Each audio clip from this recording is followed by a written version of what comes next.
Hello everyone, welcome to Everything Arsenal. Girona 1, Arsenal 2. Good win, good way to finish off the league phase. 6 wins, 1 draw, 1 loss. Absolutely fantastic. That was better than what I expected. I did predict 5 wins, 2 draws, and a loss. And gotten 6 wins, which is great. We won all 4 of the home games without conceding a goal, and we've won 2 of the away games. And in the Champions League, that's what you'll need to do. You're going to win a couple of away games, yes, but you will win all your home games and try and pick up some draws away from home, and that's what we did. And we finished with a win against Girona. Could have been better. Should have been better. Could have been 3-1 at the end of the game. I will talk about that one later, but my prediction was actually 2-1. So I thought, yeah, we're going to rotate the team. You're probably going to bring in a couple of newer defenders, and we're going to concede a goal. And it's not easy to going away from home. So I did expect Girona to at least get a goal, and they did. They actually could have had a second. We could have had a third. Absolutely okay, but we got the win. So this was not a dead rubber. A win would have been great. If we drew, maybe it'd have dropped down to like 4th or something. But obviously, a win is what we wanted. You don't want to be losing games. You want to always get in the habit of, picking up wins even in dead rubber games. And that is what we've done. We got the win, and that is what is important. You get the win, and then you get out of there. And we got to rest some players as well. So the starting lineup today, I said in the preview, I do not want to see Timber and Saliba starting today at all, especially Saliba. I did not want to see him starting at all. Same with Timber, because they felt he played a lot of games, too many games. Same with Havertz. They said they didn't want him to start today. He's played way too many games. And I also wanted a few other players to be rested, like Declan Rice and players like that. And that's what happened. We actually did rest a few players, and Raya also didn't get to play today. Saliba was rested 90 minutes. Timber came on. Partey only played 45 minutes. Martinelli only played the last 4 minutes. Trossard went off around the 60th minute. Havertz only came on for a few minutes. So in terms of rotating players, we needed this. We needed them to rotate. Been playing against Brent. Against Aston Villa all back-to-back. It was tough. This was basically the only opportunity we had to rest a few players, and it worked. On scored a fantastic again, and I thought Jorginho played well today. Calafiori looked very lively today on that left side. Lewis Kelly red card was overturned, obviously, so now we have 2 options then, Calafiori and Lewis Kelly, both of them playing really well at the moment. NWANERI, the other youngster, playing really well at the moment. Fantastic. I'm happy with that, totally happy with that. So lineup today was obviously interesting to see how Neto's first game would go. Interested to see how Sterling would perform today, Jorginho today, Merino obviously over back in Spain. Interesting to see how a few other players would play. Now, in terms of how we started, Neto he slipped in the first 1 minute of the game and almost cost us a goal. But I was able to forgive him for that, because he literally hasn't played the entire season. This is first time in a game, so the nerves are there. He's very rusty and he slipped, so I was able to forgive him quickly for that.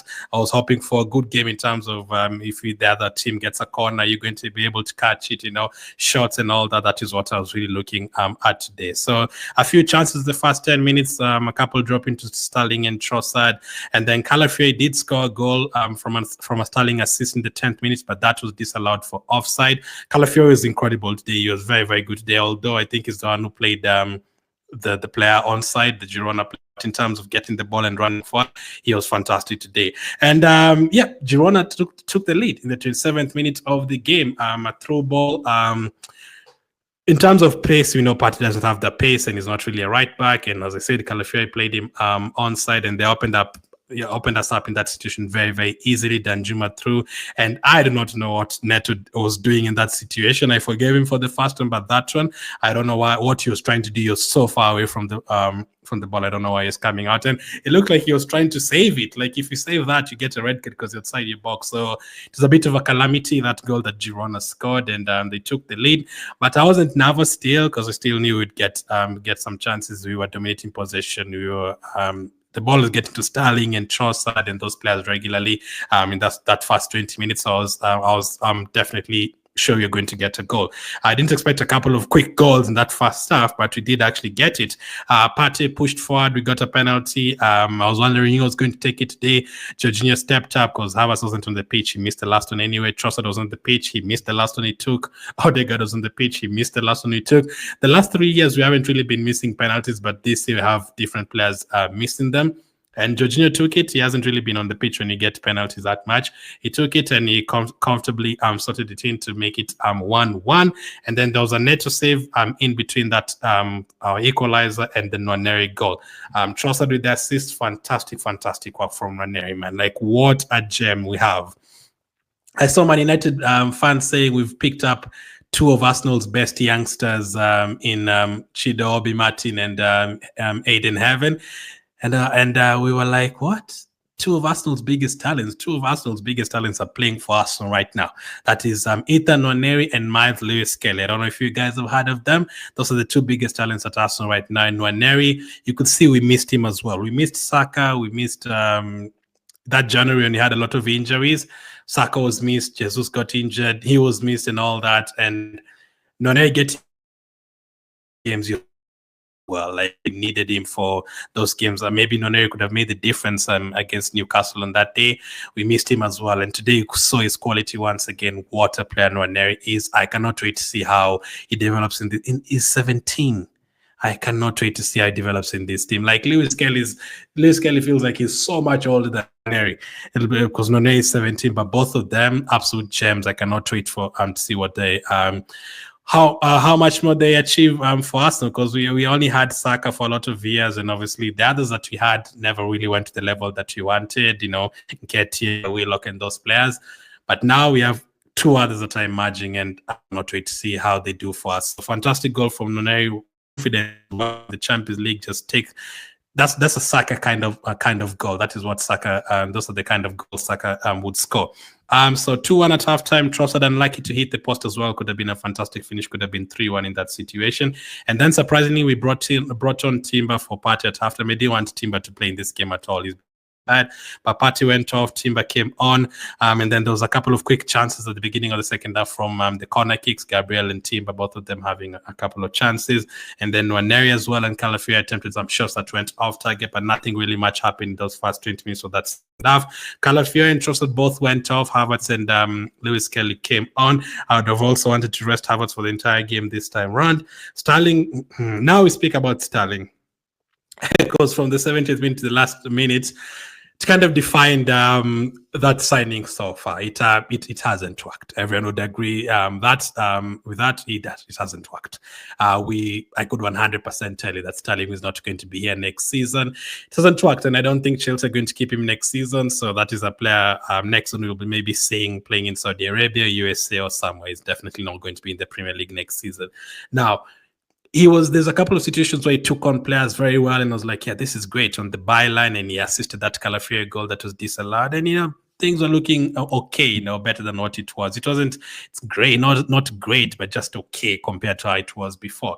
But he had that yellow card first that he picked up for diving.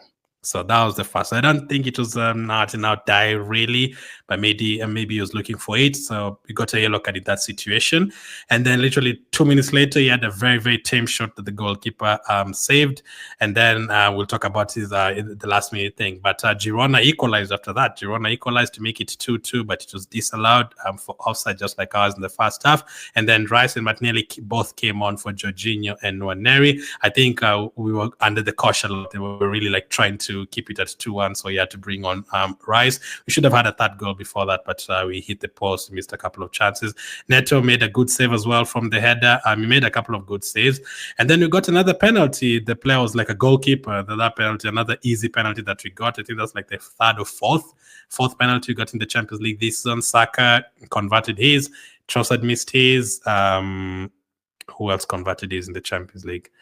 Obviously today Jorginho converted his, and then we had another chance. So at that point, Jorginho had gone off. Odegaard gave the penalty to someone else because he missed the last one. Havertz was on the pitch, but he also missed the last one. As I said earlier, Trossard had missed the last penalty. So the best penalty taker on the pitch that we had at that moment was Odegaard and Rice. But we gave it to Sterling, 2-1 lead. Job done, probably, unless they would have gone to the other side and scored. Give Sterling to take that penalty. Let's see how he does. I mean, it wasn't a bad penalty, but I just knew. Let me tell you the truth. You see, when Havertz stepped up for a penalty when he played FC Porto last season and Bournemouth last season, I knew he was going to score Porto one because he was scoring goals and Rice stepped up. I knew he was going to score. Odegaard stepped up on that day. I knew he was going to score. I felt like good about those penalties on that day because confidence was through the roof at that time. This season, that time you're having a bad spell and he got a penalty against Shakhtar. Trossard stepped up and you were like, why is not taking that? I'm not sure about this one. He's probably going to miss. He missed. The way he felt about Saka against Sporting and West Ham, even Odegaard against West Ham, he knew those penalties would. But on a different day, like when Havertz had a bad game against United, you just knew in the penalty shootout he'd miss. Even Odegaard in that game, the way we had missed so many chances, you just usually have that feeling that, he could miss this one. But the one I was 100% sure about was today. Like, things don't go your way, they just don't go your way. I was really praying to the situation, please just goal. We don't even really need the third goal to make a difference. 3-1, 2-1. This is just for you. I want you to get on the score sheet. Just get on the score sheet. That is all we need. Stepped up, and of course it was saved. Of course it was saved. No one has really hit it off target. The penalties that you had, there's no one who has really missed the penalty or anything, but they've been saved. They've been saved, and that one was saved. I literally watch it again. I think it is a good save, but yeah, when things are not going your way, you just expect that to happen. You just knew he was going to miss. So things are not looking good for him, especially if we get a couple of players over the line in this January transfer window before it's over. When Saka comes back in the next couple of months, he's definitely not going to be here next season. And now that we are out to the FA Cup and the Carabao Cup, we have a slim chance of going through in that one. Champions League now, you're going to the business end. How many more times are you going to see Sterling playing? Not too many times. So in terms of having a chance to prove himself, he's had like 6-7 games to do that. Looked okay in a few situations taking on a player, but most of it, let's be honest, it's been okay 10% of the times, and not okay the other percent. And some of it is not his fault because he hasn't really been playing, but whenever he's gotten his chance, it's not, you wouldn't look at that and say, okay, Sterling is definitely starting against Man City on the weekend. No, I'm just watching the highlights of the other games. You wouldn't really do that. So unfortunate for him, he missed the penalty and it remained 2-1. But we got the win. We finished, I have the table here. We finished third on the table, 13 goal difference, same points with Barcelona and Inter Milan, 19 points. We are going to play one of those teams when the draw happens in the next 1 month or something.